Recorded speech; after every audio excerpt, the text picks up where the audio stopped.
Baik, selamat datang di pertemuan Academic English. Untuk topik minggu ini, kita akan bahas mengenai grammar in academic English.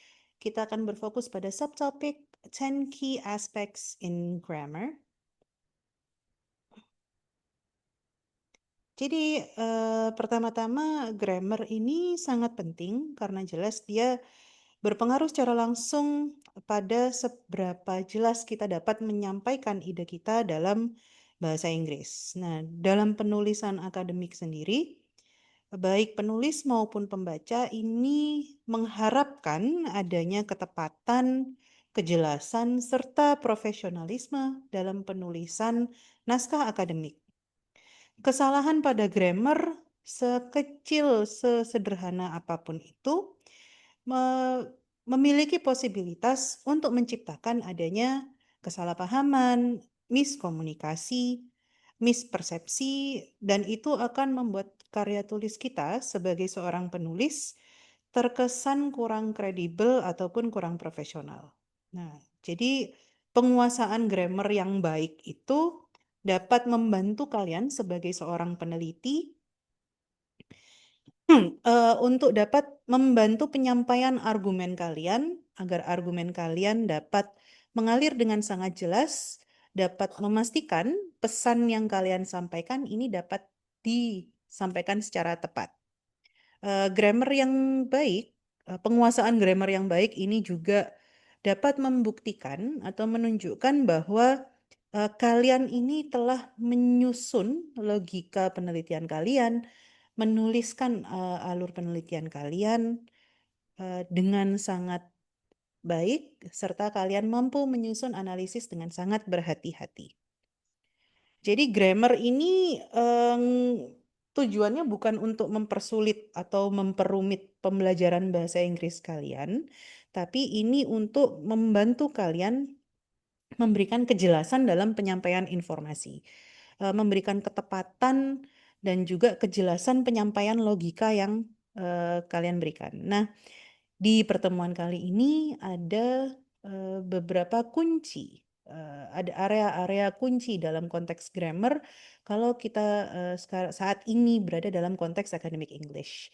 Jadi ada 10 di sini. There are sentence structure and then subject verb agreement, tenses, passive voice, modality, parallelism, noun phrases, hedging, reporting verbs, and transition.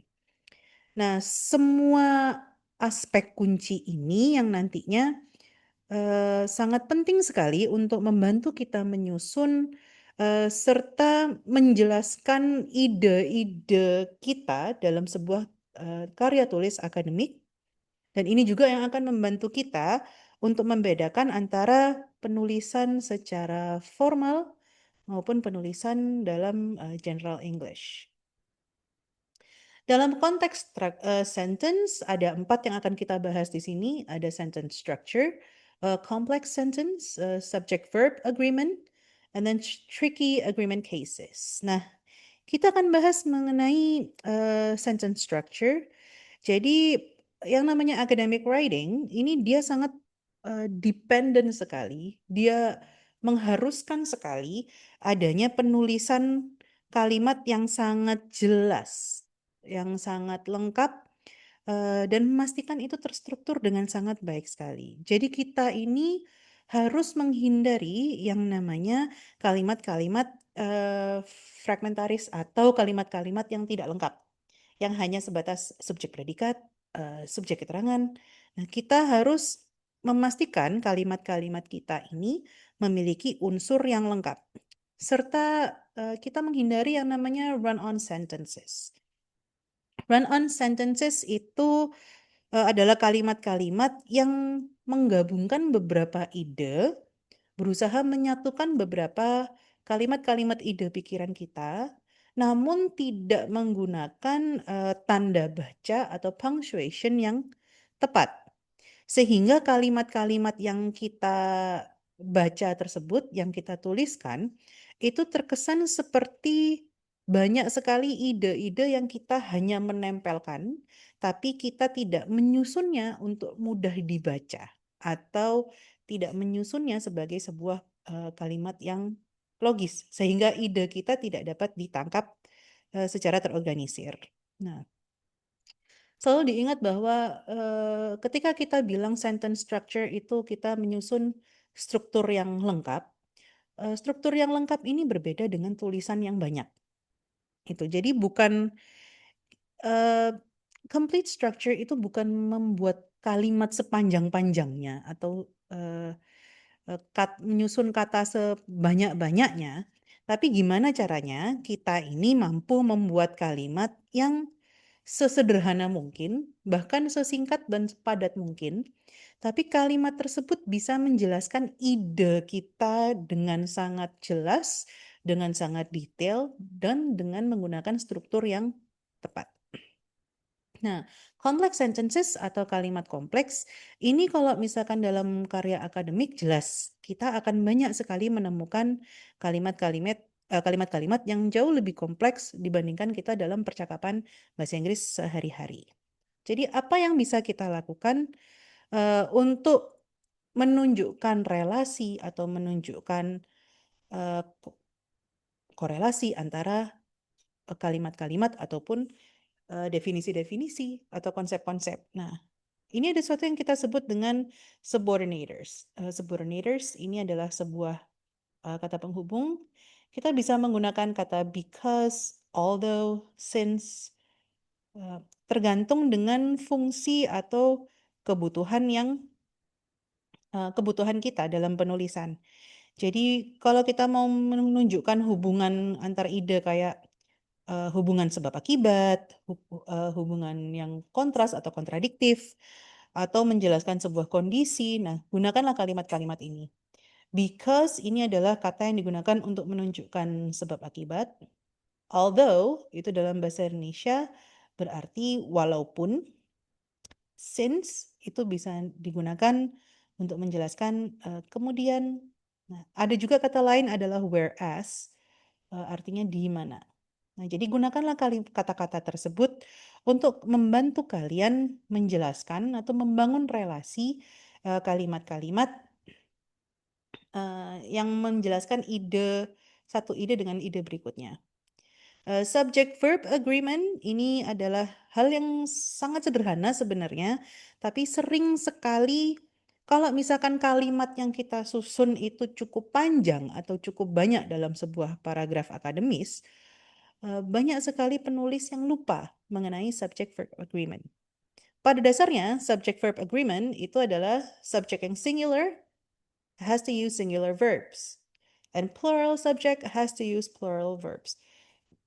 Mengingatkan kembali bahwa kalau subjek kalimat Anda adalah bentuknya itu jamak,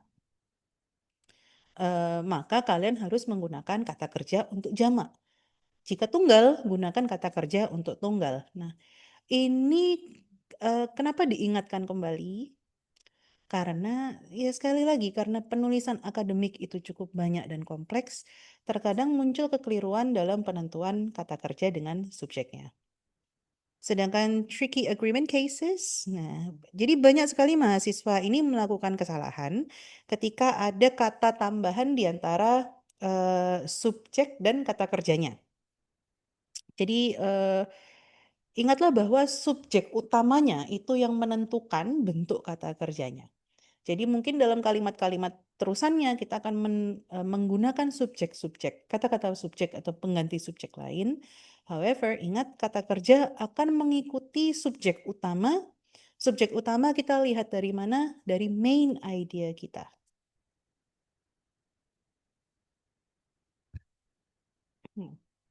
What are grammar tenses in use? Jadi rumus-rumus atau tenses bahasa Inggris apa aja yang kita gunakan umumnya di dalam penulisan academic English. Nah, yang pasti adalah present simple.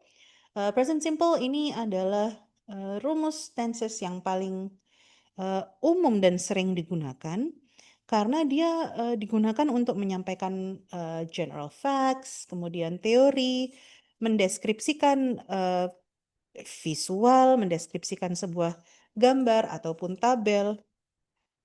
Nah, jadi tenses ini menjelaskan sesuatu yang sudah pasti. Itu kenapa kita menggunakan present simple.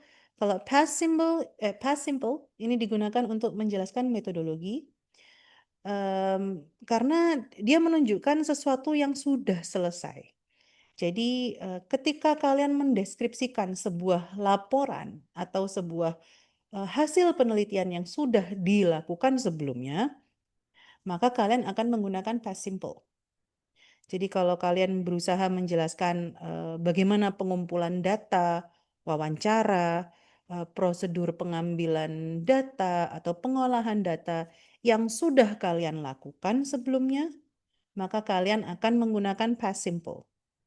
Nah, present perfect dia ini penting sekali dan biasanya digunakan untuk literature review karena dia ini rumus ini akan menggabungkan informasi yang ada di masa lalu dengan apa yang sedang kita lakukan saat ini. Jadi tenses ini membantu menunjukkan bahwa penelitian sebelumnya ini masih relevan dengan apa yang sedang kita kaji sekarang. Jadi kayak kalimatnya many scholars have examined. Nah, itu adalah contoh present perfect.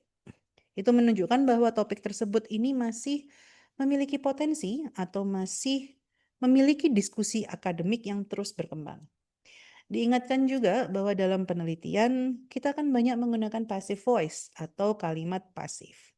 Nah, passive voice ini sering digunakan dalam penulisan akademik yang digunakan untuk menekankan pada sebuah tindakan untuk menjaga dan menunjukkan objektivitas dan tidak terfokus pada siapa yang melakukannya.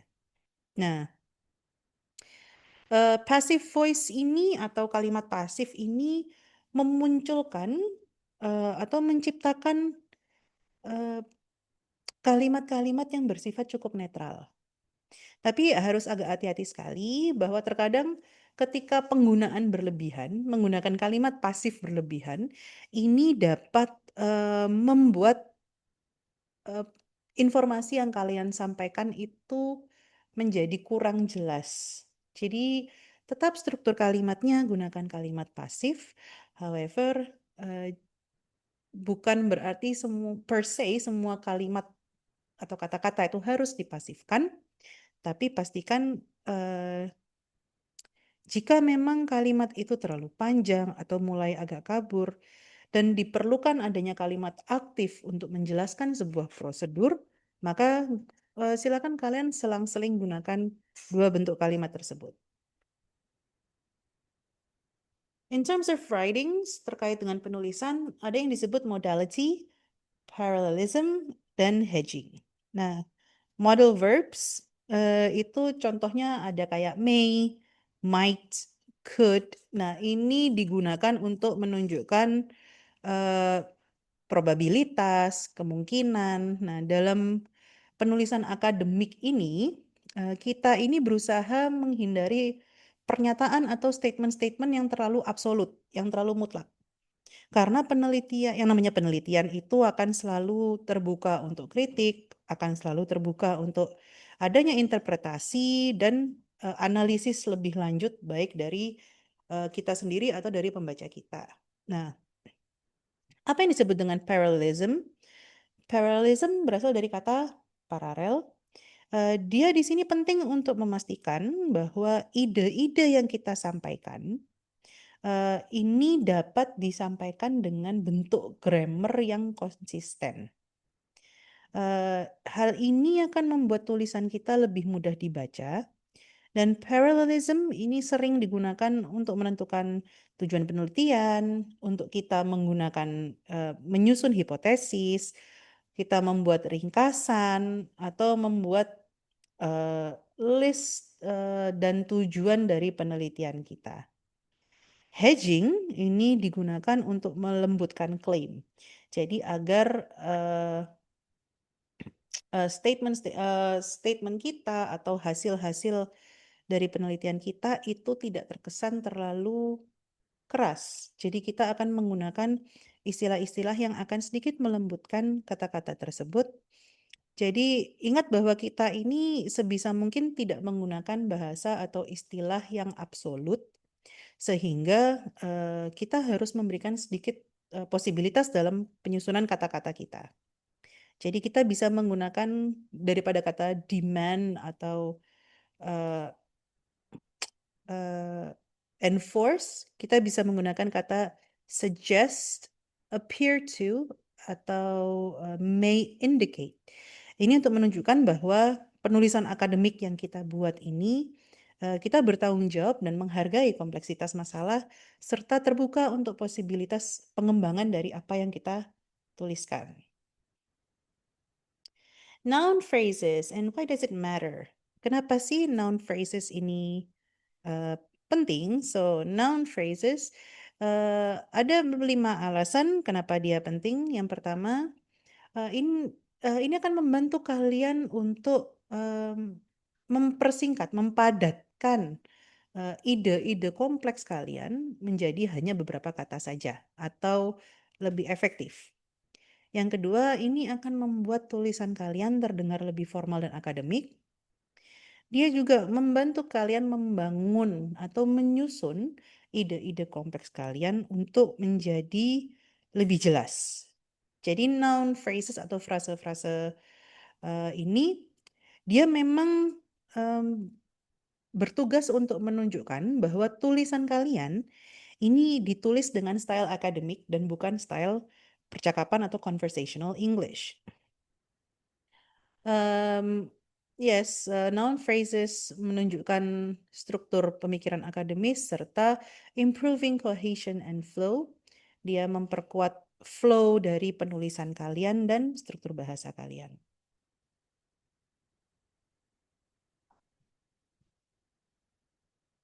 Terakhir ada verbs and signals. Verbs itu adalah kata kerja, signal ini adalah sinyal-sinyal atau kata-kata yang bertugas untuk menginformasikan apa yang akan mengikuti kata tersebut. So, reporting verbs atau kata kerja yang bertugas untuk menyampaikan sesuatu, melaporkan. So, kata kerja ini membantu kalian menunjukkan posisi kalian berkaitan dengan informasi yang kalian ambil atau kalian sampaikan. Nah, kata kerja yang bisa digunakan adalah kata argues, berargumen, suggest, mengusulkan, atau observe, mengobservasi atau mengamati. Ini adalah kata kerja yang kalian gunakan mengikuti kata the researcher argues, the writer suggests, dan sebagainya. Sedangkan transition signals, dia membantu para pembaca untuk mengikuti alur argumen kalian dengan menunjukkan relasi antar kalimat. Jadi apakah kalimat-kalimat yang ditulis itu berusaha menambahkan informasi yang kepada kalimat sebelumnya, apakah yang akan kalian tuliskan ini mengkontradiksi pandangan dari kalimat sebelumnya, atau berusaha menunjukkan sebab akibat. Jadi kata-kata apa aja yang digunakan? Bisa menggunakan kata however, moreover, kemudian therefore. However, artinya adalah namun tetapi. Moreover, ini dan lebih atau dan selanjutnya juga. Kemudian therefore, maka dari itu. Jadi kalau kalian menggunakan however, ini berusaha menunjukkan contrasting viewpoints atau pemikiran yang berlawanan. Moreover, ini kalian menambahkan informasi, sedangkan therefore adalah kalian menunjukkan sebab akibat. Demikian informasi yang bisa saya sampaikan. Jika ada pertanyaan, silakan hubungi saya di nomor dan email tersebut. Terima kasih. Assalamualaikum warahmatullahi wabarakatuh.